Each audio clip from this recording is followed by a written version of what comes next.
विशेष सरकारी वकील उज्ज्वल निकम यांच्या भेटीसाठी आता देशमुख कुटुंब बीडमध्ये दाखल झालंय।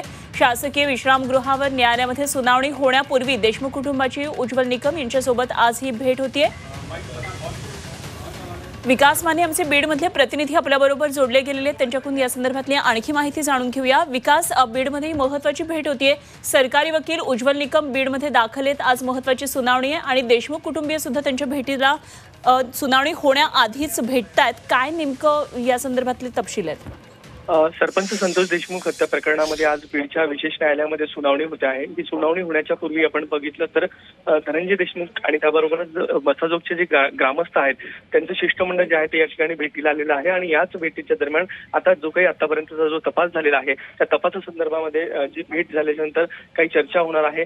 जो सकारात्मक जे आहे तपास आताचा तो झालाय का नाही हे देखील जाणून घेणार आहेत आणि उज्ज्वल निकम आणि धनंजय देशमुख यांची ही जी भेट आहे ती अतिशय महत्त्वाची असणार आहे, कारण की कृष्णा अंधळे याच्या बाबत देखील त्यांच्या सोबत ही चर्चा। विकास, अपडेट आपल्याकडून जाणून घेत राहू। तुर्तास धन्यवाद दिलेल्या या माहितीसाठी।